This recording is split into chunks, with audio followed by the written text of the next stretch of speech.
Com o apoio até na oposição, a PEC dos benefícios deve ter tramitação rápida na Câmara, mas ainda há divergências em relação ao texto. Repórter Vinícius Moura. Escolhido o relator da PEC que aumenta o valor de programas sociais, o deputado Danilo Forte, do União Brasil do Ceará, defende a excepcionalidade do projeto e a solução emergencial para o combate à fome. O texto da proposta aprovado no Senado tem um custo estimado em 41,25 bilhões de reais, fora do teto de gastos. A medida amplia o benefício do Auxílio Brasil e do Vale Gás. Inclui um voucher para caminhoneiros, compensações a estados na cobrança de impostos a combustíveis, além de uma ajuda para taxistas. O deputado Danilo Forte diz que o momento crítico que o país enfrenta exige compreensão para minimizar os efeitos da crise. Eu acho que a gente tem que aproveitar esse momento que as arrecadações cresceram, tanto dos estados como do governo federal, e distribuir. É lógico que a gente precisa superar algumas dificuldades burocráticas, legislativas, mas tudo que a gente puder fazer para minimizar o problema e a dificuldade que o povo vive e lutar contra a fome, eu acho que tem que ser feito. O relator da proposta rechaça que a medida seja eleitoreira e diz que o objetivo é evitar que a população morra de fome. Já a oposição entende que o auxílio favorece o governo, mas acredita que o auxílio beneficiará os mais pobres. O deputado Carlos Aratini, do PT, afirma que o partido sempre defendeu o aumento dos benefícios. Nós sempre defendemos que houvesse alguma compensação ao alto custo do diesel para os caminhoneiros. Então fica muito difícil para o PT, na minha opinião, votar contrariamente a esse projeto, apesar de ser claramente um projeto eleitoreiro. Mas significaria votar contra aquilo que a gente já está defendendo há 2 anos. Não é de hoje que a gente defende essas propostas. Já o deputado Marcel Van Hatten, do Novo, acredita que a proposta cria mais problemas do que soluções, aumentando a inflação e o custo de vida. Então não adianta você dar mais dinheiro lá na ponta para o cidadão mais pobre, cidadão que está passando uma situação de penúria, se aquele dinheiro vai valer menos lá adiante, ele vai poder comprar menos ainda do que aquilo que ele compra hoje. Porque esse é o efeito óbvio que acontece quando você despeja dinheiro, né, ainda mais sem lastro, no mercado, quando você despeja dinheiro na sociedade. O relatório do deputado Danilo Forte deve ser analisado pela Comissão Especial da Câmara dos Deputados na quarta-feira. O relator espera concluir a votação em 2 turnos na casa até o dia 15 de julho. E, Cristiano, de qual forma devem ser pagos esses 41 mais bilhões de reais? É hora de pensar em responsabilidade fiscal ou em auxiliar de forma emergente, com emergência, algumas categorias da população? Olha, Adriana, eu vejo que nesse ponto os estrategistas do governo, seja do ponto de vista político, do ponto de vista jurídico, acertaram bastante no sentido de fazer com que essa medida ingressasse no ordenamento jurídico através de uma emenda constitucional.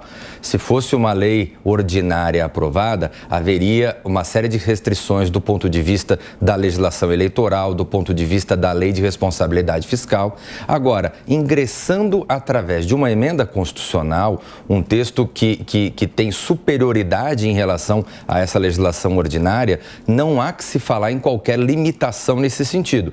E todos nós sabemos, a PEC foi aprovada por uma esmagadora maioria, a aprovação de uma emenda constitucional ela é sempre mais difícil e nesse caso tivemos uma aprovação praticamente unânime, né? Apenas o senador José Serra no Senado foi o único voto contrário. Então eu vejo que não há que se falar em qualquer desvio de constitucionalidade, em qualquer desvio de legalidade, porque estrategicamente se tornou a medida mais complicada, mais difícil, mas essa medida foi bem sucedida, inclusive contando com votos da oposição. Bom, Cristina, Grêmio e essa PEC vem sendo criticada, chamada muitas vezes de kamikaze e ligada às questões eleitorais. Mas, de qualquer forma, o Congresso aprova, a Câmara agora aprova essa matéria? Eu acho que sim, a tendência é essa, é o que os deputados têm declarado aí, né? Estão todos olhando para as necessidades da população brasileira, graças a Deus, porque até um tempo atrás não se olhava para isso, olhava-se meramente para a questão eleitoral e ideológica.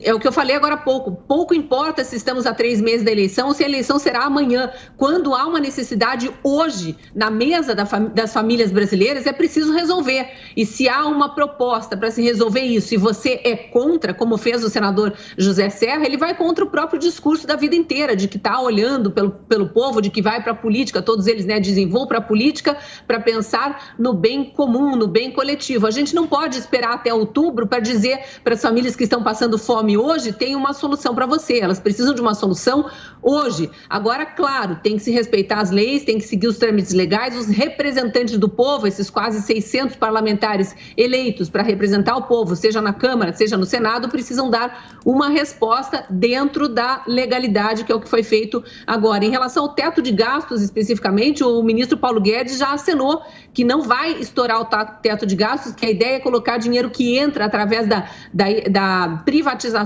de empresas estatais para ajudar a cobrir mais esse gasto do governo em mais um ano de emergência por conta de pandemia e de guerra. Vamos sempre lembrar que estamos vivendo esse período emergencial, sim, ainda, embora aí as narrativas vão falar em kamikaze, todas essa adjetivação que eles fazem para tentar puxar a sardinha para sua brasa, que é tentar colocar um bandido de volta na cena do crime. O Amanda Guedes vai ter que fazer algum malabarismo, a PEC aprovada deve valer até quando? E Bolsonaro será que ganha alguns votos com essa manobra? Então, a resposta para a sua pergunta talvez seja a chave de tudo para entender por que essa PEC kamikaze tem todos os indícios de ser eleitoreira. Então, a PEC só vai até dezembro de 2022. E sim, ela deve render alguns milhares ou talvez milhões de votos para o presidente Bolsonaro. Então, vamos lá tentar traduzir essa questão. Por que a PEC tem indícios de ser eleitoreira?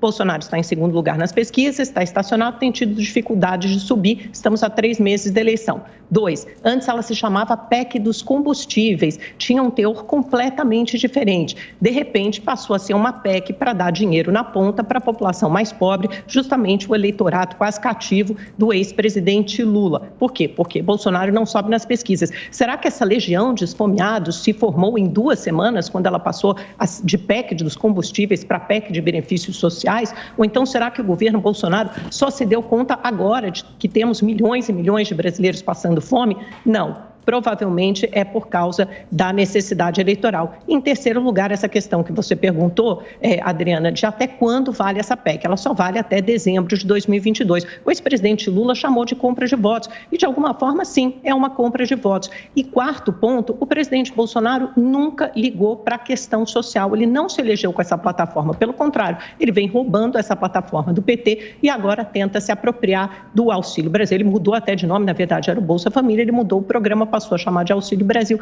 e tenta colocar isso na sua conta para ter algum bônus. Quais as provas disso? Um perfil no Twitter que é excelente, chama-se Desmentindo Bolsonaro, apresentou um fio de todo o discurso do presidente Bolsonaro até hoje em relação à fome, em relação a programas sociais. Eu vou lembrar algumas das declarações do presidente, porque talvez elas sejam muito elucidativas. Em 2019, por exemplo, assim que assumiu, ele disse que falar que se passa fome no Brasil é uma grande mentira. O povo tem que parar de deixar tudo nas costas do poder público. Depois diz que tem cara já reclamando da ajuda menor do que R$600, quando o auxílio passou a ser de 400. E aí completou, não é aposentadoria, é ajuda emergencial. Ainda fez piada, diz que depois que o Jesus repartiu o pão, ele desapareceu. E aí o povo foi atrás para pedir mais benefícios pessoais. Fizeram a ligação com o PT, bolsa isso, bolsa aquilo, é justamente a mesma coisa que o Bolsonaro está tentando fazer agora. Então ele se apropria de uma ideia do PT, o Bolsa Família, muda o nome para Auxílio Brasil para tentar ganhar votos e ganhar a eleição. Cris, rapidamente para encerrar. Não dá para deixar a Amanda falando aqui que o presidente Bolsonaro quer roubar a pauta social do ex-presidente Lula. Primeiro, que pauta social não é monopólio de ninguém. Segundo, que o ex-presidente Lula tentou convencer os pobres que ele era o pai dos pobres, mas quem foi que aumentou em 3 vezes o Bolsa Família?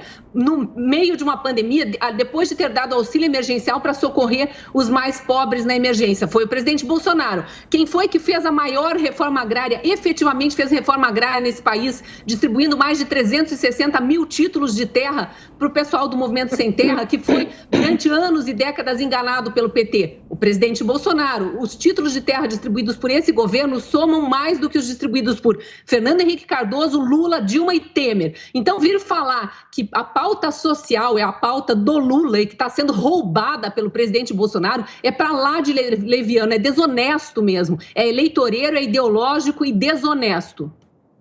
Doutor Cristiano? Olha, me incomoda muito essa eleitoralização de tudo que é feito pelos governos de ocasião. Eu vejo que a gente não pode colocar tudo na conta da eleição. Existe uma legislação muito rígida, muito severa, que busca coibir os eventuais abusos. No caso em questão, o governo, se teve algum interesse político ou não, isso ninguém tem como saber.